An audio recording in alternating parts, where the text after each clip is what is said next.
Hello friends, Anika and सीरत।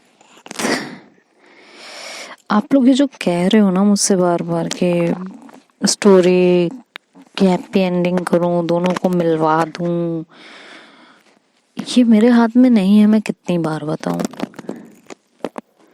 तो please story सुनिए। स्टोरी जैसे है मैं आपके सामने बिल्कुल वैसे ही रख रही हूँ, इसमें कोई फेर बदल नहीं कर रही हूँ, ठीक है? मेरे हाथ में नहीं है इन दोनों को मिलवाना। तो जो भी है स्टोरी में मैं वही बता रही हूँ। खैर फाइनली चलते हैं स्टोरी की तरफ। लास्ट पार्ट में आप लोगों ने सुना कि सीरत वही अपना बैल बुद्धि वाला दिमाग चला देती हैं और उल्टा सीधा बोल देते हैं, जिससे अनिका काफी गुस्से में आ जाती हैं और वो सीरत की तरफ देखती हैं और कहती हैं, what the hell is this यार, सीरत सीरियसली? सीरत कहती है, अनिका एक मिनट शांत हो जाओ, ठीक है? शांत हो जाओ। अनिका कहती, क्या शांत हो जाऊं? मेरी जिंदगी है, तुम लोगों ने तमाशा बना रखा है। जिसका जब मन कर रहा है, जैसे मन कर रहा है, वैसे डिसीजन लिए चला जा रहा है। नहीं सच में, मतलब मैं तुम्हारे लिए भी बोझ और पापा आपके लिए भी। हाँ सीरियसली? मतलब आपको दुनिया में कोई लड़का नहीं मिला, रेहान मिला है? उनके पापा बोलते हैं, रेहान सुधर गया है अनिका, एंड ही वांट्स कि वो तुमको खुश रखे। तो दिक्कत क्या है? हाँ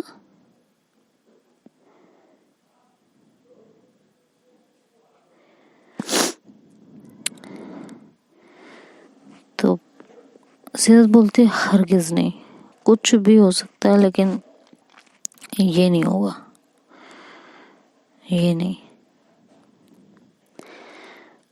तो उनके पापा बोलते हैं, तुमसे नहीं पूछा जा रहा, जिससे पूछा जा रहा है वो खुद जवाब दे सकती है, ठीक है? तो कहते हैं कि लेकिन ये नहीं, ये गलत है, ये मैं नहीं होने दे सकती हूँ। तो अनिका कहती है, तुम होती कौन हो मेरी जिंदगी का फैसला लेने वाली? जरा ये बताओ, मुझे किससे शादी करनी है, कब करनी है, तुम होती कौन हो डिसाइड करने वाली? तो सीरत कहती है, अनिका क्या बोले जा रही हो? कहती, हाँ क्या बोले क्या जा रही हूँ, क्या सही बोल रही हूँ? Who the hell are you जो मेरी जिंदगी का फैसला करेगी? कहती, प्यार करती हूँ तुमसे। कहती, अच्छा प्यार करती हो और फर्क पड़ रहा है? क्या हो रहा है मेरे साथ, क्या नहीं, कोई फर्क पड़ रहा है? बोलो। तो कहते हैं कि यार ये क्या है अनिका, ये रोज रोज क्या तुम मेरे प्यार पे जो है उंगली उठाती रहती हो? क्या लगता है तुम्हें कि सिर्फ तुम्हें मुझसे मोहब्बत है? मैं तुम्हारे साथ बिताया हुआ हर पल भूल चुकी हूँ।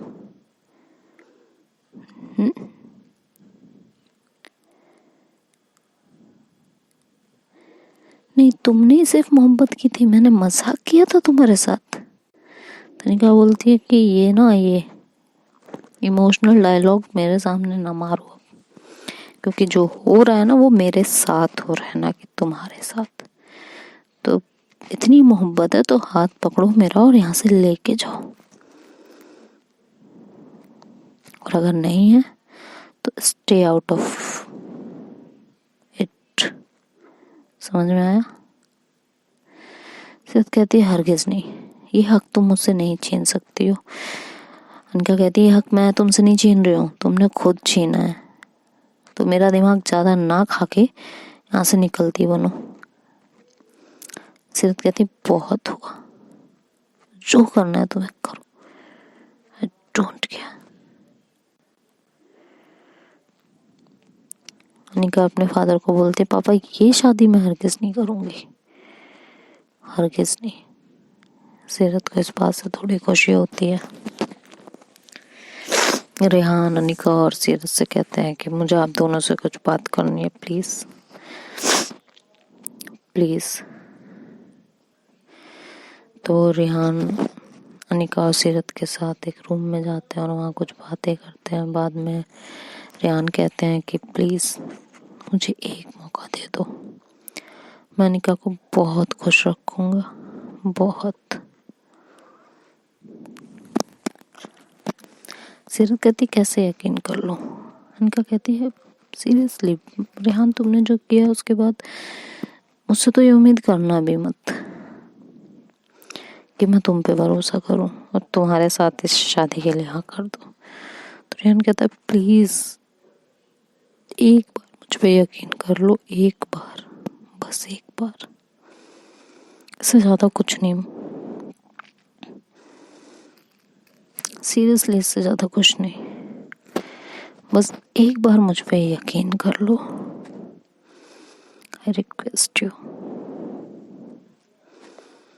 आई रिक्वेस्ट यू। फाइनली वो ऐसे बोल के वहां से जाने लगता है। तो अनिका कहती है हरगिज नहीं। तो रेहान कहता है कि तुमने इस दुनिया में जिससे भी सच्ची मोहब्बत की हो ना, उस मोहब्बत का वास्ता है तुम्हें, इस शादी के लिए हाँ कर दो प्लीज। और ये कह के वो वहां से चला जाता है। सीरत कहती है अगर तुम्हें नहीं करना है तो मत करो, मैं तुम्हारे साथ हूँ। तो अनिका ये कह के सीरत अनिका की तरफ बढ़ रही होती है। अनिका उसे जोर से धक्का देती है और कहती सब तुम्हारी वजह से हो रहा है, सब तुम्हारी वजह से, मुझसे दूर ही रहना जितना रह सको, बिल्कुल दूर रहना। आई विल किल यू, अगर तुम पास भी आई तो I will kill you. I hate you यार, I hate you, seriously I hate you. ये कह के वो वहां से चली जाती है हॉल में। सीरत वहीं बैठ जाती है, पीछे से शिखा आती है वहां और कहती है क्या हुआ सीरत। सीरत कहती है कुछ नहीं यार, जिंदगी रेत की तरह फिसलती जा रही है और मैं कुछ नहीं कर पा रही। शिखा हंसती है। सीरत शिखा की तरफ देखते कहती तुम्हें हंसी आ रही है। कहती हाँ, तुम्हारी बेवकूफाना हरकतों पे मुझे हंसी आएगी ना, और क्या आएगा। इस तरह की बेवकूफियां अगर करोगी तो हंसी ही आएगी। प्यार तो आने से रहा, क्या करें, उम्मीद नहीं थी तुम ऐसा कुछ करोगी। सीरत कहती मुझे अकेला छोड़ दो प्लीज, जाओ यहाँ से प्लीज जाओ।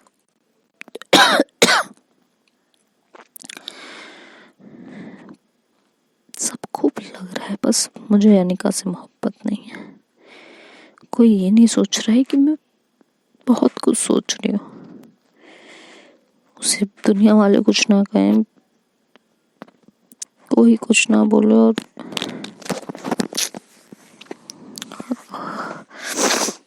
क्या करूं मैं। इधर अनिका हॉल में आती है और कहते हैं ठीक है पापा, जैसा कहो आप, रेहान से शादी करनी है ना, करिए जो करना है। तो सब लोग वहाँ खुश हो जाते हैं। तभी सीरत भी वहाँ आती है, खड़ी रहती है। वहाँ पे कुछ और गेस्ट आने लगते हैं। रोके का वहाँ पे फंक्शन स्टार्ट हो जाता है। तभी वहाँ पे एक गेस्ट खड़ा होता है और उसकी नज़र सीरत पे पड़ती है। तो कहते हैं ये सीरत तो ये लड़की वही है ना, वो जो वीडियो में निका के साथ थी? हाँ, अच्छा, इसी ने वीडियो वायरल किया था। थैंक गॉड अब ये दोनों साथ में नहीं है। हो भी कैसे सकता है, वहाँ पे लोग इस तरह की बातें करने लगते हैं तो। और जो है वो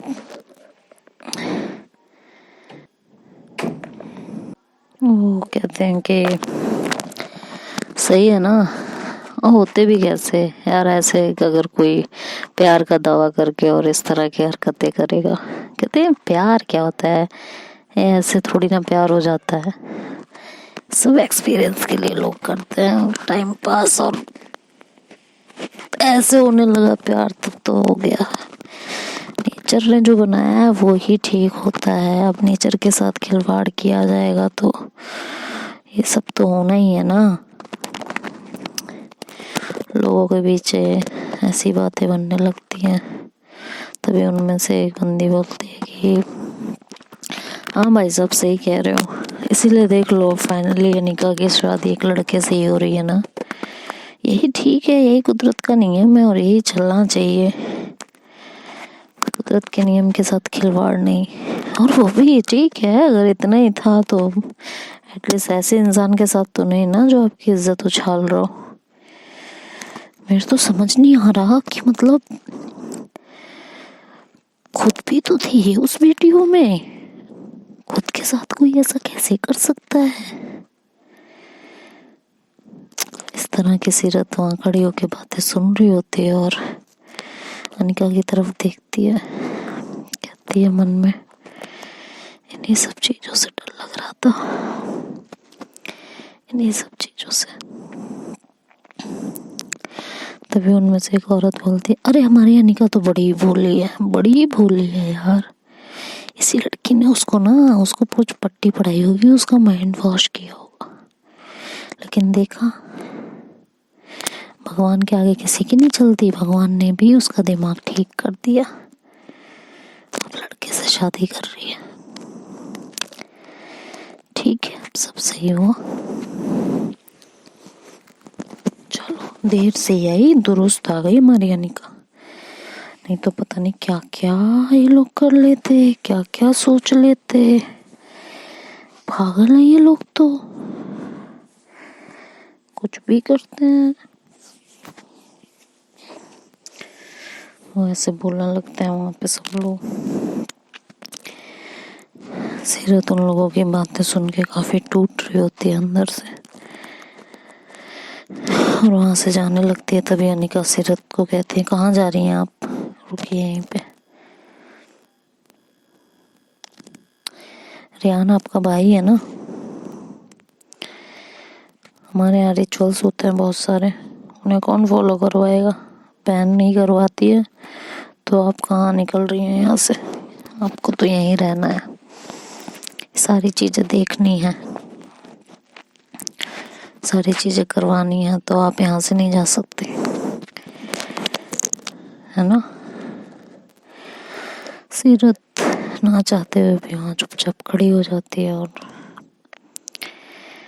सारी चीजें देख रही होती है जो निका और रिहान के रोके में रिचुअल्स फॉलो हो रहे होते हैं। सीरत अंदर से ना टूट रही होती है, मर रही होती है, जिसे कहते हैं ना एक्चुअल मरना, वो हो रहा होता है उनके साथ। लेकिन चाह के भी कुछ नहीं कर पा रही होती या करना ही नहीं चाह रही होती। दोनों का इधर रोका तय हो जाता है, दोनों का रोका होने लगता है और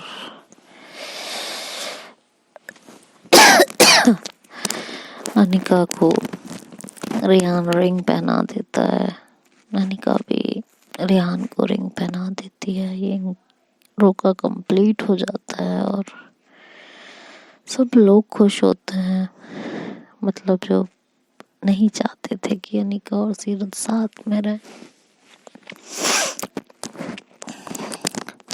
अनिका वहां से उठती है, रोका कंप्लीट होने के बाद, और सीरत के पास आती है और जोर से हक करती है और कहती है मुबारक हो, आपकी बीवी किसी और के होने के लिए रेडी होने लगी है। मुबारक हो, आपकी बीवी का रुका हो गया। मुबारक हो, आपकी बीवी के हाथ में आज किसी और के नाम की अंगूठी पड़ी है।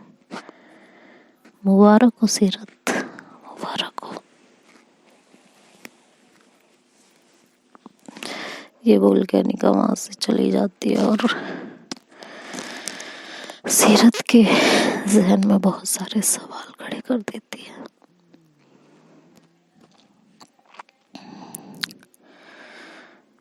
दोनों बहुत परेशान होते हैं। दोनों को ही नहीं समझ में आ रहा होता है कि क्या किया जाए और कैसे किया जाए। अनिका अपने रूम में आती है और चुपचाप बैठ जाती है। शायद उसके आंसू भी सूख चुके होते हैं, तो चुपचाप बुद्ध बन के बैठी रहती है। बुद्ध मतलब स्टैचू की तरह चुपचाप बैठी रहती है। ना कोई बीता लम्हा याद आ रहा होता है, ना कुछ और। आंसुओं ने साथ छोड़ दिया था, लम्हों ने हाथ छोड़ दिया था, यादें जहन से निकलती जा रही थी। अनिका कुछ इस तरह टूटती जा रही थी। उसके मुंह से सिर्फ इतना निकलता है कि मोहब्बत नहीं करनी चाहिए, इंसान को बर्बाद कर देती है, कभी नहीं करनी चाहिए, और इस तरह टूट के तो कभी नहीं करनी चाहिए, कभी भी नहीं। वो इतना बोलती है और रेडी होती है, वहां से अपने कपड़े चेंज करती है, अपना बैग उठाती है और बाहर आती है। तो सब उसकी तरफ देखते और कहते हैं क्या हुआ, कहाँ जा रही हो, अभी तो तुम्हारा रोका हुआ। तो कहती है बस पापा रोका हुआ है, हॉस्पिटल जाना है मुझे। तो कहते हैं लेकिन रेहान से, तो कहते हैं क्यों रेहान, मेरे काम करने से तुम्हें दिक्कत है, प्रॉब्लम है, क्या चाहते हो डॉक्टरी छोड़ दूं मैं अपनी। रेहान कहता है नहीं, तुम्हें जो करना है जिंदगी में तुम आराम से कर सकती हो, कोई तुम्हें नहीं रोकेगा। अनिका बोलती है तुम रोक भी नहीं सकते हो, ठीक है। जब मुझे कभी वो नहीं रोक पाया जिसे मैंने बेइंतहा मोहब्बत की, जिसे सारे हक दिए, तो कोई और इस दुनिया में मुझे नहीं रोक सकता। और पापा आप एक बात याद रखिएगा, ये जो कुछ मैं कर रही हूँ आपके कहने पे नहीं कर रही हूँ, बस शायद कोई और ज्यादा खुश हो रहा है इसलिए कर रही हूँ, अपनी मोहब्बत करने की कीमत अदा कर रही हूँ। तो इस गलतफहमी में बिल्कुल मत रहिएगा कि आपके कहने पे ये सब कुछ हो रहा है, बिल्कुल नहीं हो रहा। और जितनी जल्दी हो सके सारा ताम झाम निपटाइए आप, ठीक है। शादी कब करनी है बता दीजिएगा।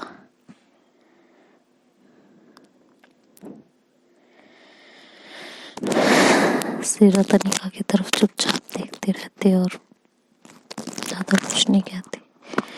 अंकल कहते हैं कि 1 हफ्ते में शादी है। अनिका कहती है 1 हफ्ते में क्यों पापा, परसों रखिए शादी, परसों शादी कीजिए और खत्म कीजिए सब कहानी। ये रोज रोज का दर्द मेरे से नहीं झेला जाता। अंकल कहते लेकिन मुहूर्त, कहते क्या मुहूर्त पापा, क्या मुहूर्त, कोई मुहूर्त नहीं होता किसी चीज का। अगर करवानी है तो परसों करो। रेहान तुम्हें कोई दिक्कत है मुझसे परसों शादी करने में? रेहान कहता है नहीं, बट 1 हफ्ता। तो कहती अच्छा तो तुम्हें भी 1 हफ्ता चाहिए, तो एक काम करो कोई और लड़की ढूंढ लो, मुझे नहीं। रेहान कहता है नहीं नहीं नहीं नहीं, आई एम रेडी, तुम जब कहोगी जहाँ कहोगी शादी कर लूंगा। तो अनिका बोलती है कि ठीक है सीरत, फिर मेरा लहंगा जाके परचेज कर लेना, और रेहान अपने लिए भी शेरवानी तुम खुद मत परचेज करना, और सीरत की पसंद काफ़ी अच्छी है, सीरत ले आएंगी। क्यों सीरत? भाई अब रेहान की बहन हो तो इतना तो रेहान के लिए करोगी, और रेहान मेरा होने वाला शौहर है, तो उस हिसाब से तुम्हारा और मेरा रिश्ता तो काफ़ी यूनिक है ना।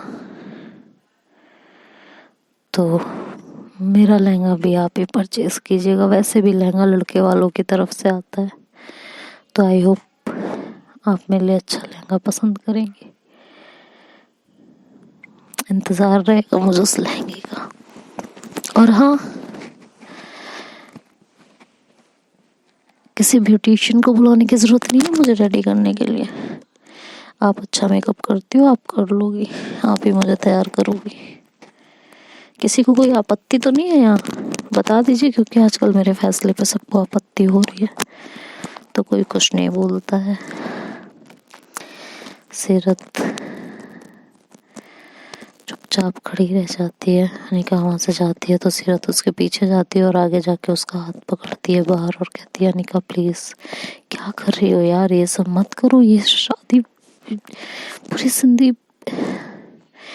तो अनिका अपना हाथ छुड़ाती और कहती है, बोला था ना दूर रहो मेरे से, जितना कहा है बस उतना करो। सीरत कहती, क्यों करूं, प्यार करती हूँ मैं तुमसे, और तुम्हारी शादी के लिए सब मुझसे उम्मीद भी मत करो।